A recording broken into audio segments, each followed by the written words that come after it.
এক লোক বাড়ি বাড়ি ভিক্ষা করতেছে।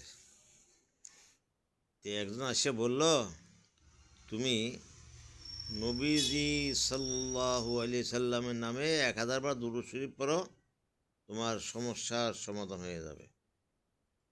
ঠিক যেই কথা সেই কাজ।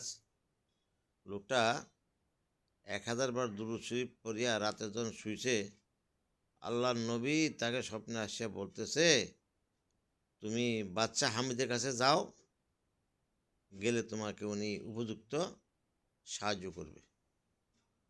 তো যখন বাদশাহ হামিদের কাছে গেল, তার প্রহরীরা, উদিন নাজিরা তাকে যাইতে দিল না।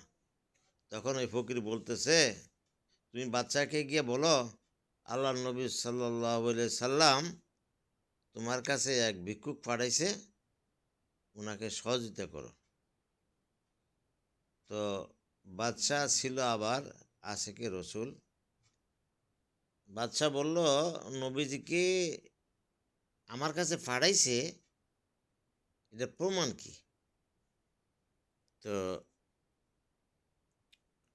ফকির বলল, আমি এরকম রাত্রে 1000 বার দুরূদ শরীফ পড়ে শুয়েছি, আল্লাহর নবী আমার স্বপ্নে আসিয়া বলতেছে যে তুমি বাদশাহ হামিদের কাছে যাও, গেলে উনি তোমাকে সাহায্য করবে।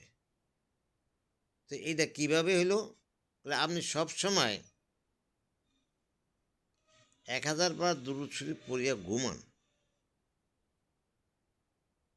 আর গতকালকে আপনি দুরূদ শরীফ পড়তে পারেন নাই। তখন বাদশাহ বলল, আমি তো অনেক কাজে কামে ব্যস্ত ছিলাম, যার ফলে দুরূদ পড়তে পারি নাই। তো তুমি ঠিকই বলছো, ঠিক আছে, তুমি তোমার যা লাগে তুমি সব দিয়ে দিবে। তখন উদিন নাজি তাকে দিয়া দিল। তো ভাই, এই কথা বলার অর্থ এইটাই, এই দুনিয়াতে যে যারে সহযোগিতা করে, যে যারে ভালোবাসে, তার কাছে সে সাহায্য সহযোগিতা পায়। তা আল্লাহর নবীকে ভালোবাসতে হইলে আল্লাহর নবীর সুন্নতকে আঁকড়াইয়া ধরতে হবে।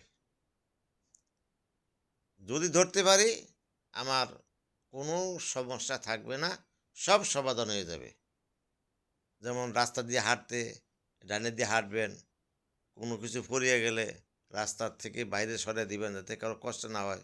মসজিদে ঢুকতে দোয়া পড়ে ঢুকবেন, মাথায় টুপি দিবেন, মানুষের সাথে সালাম করবেন, মানুষ যাতে আপনার কোনো কোনো কষ্ট না হয় সেই ব্যবস্থা করবেন। আর আলেম ওলামাকে বেশি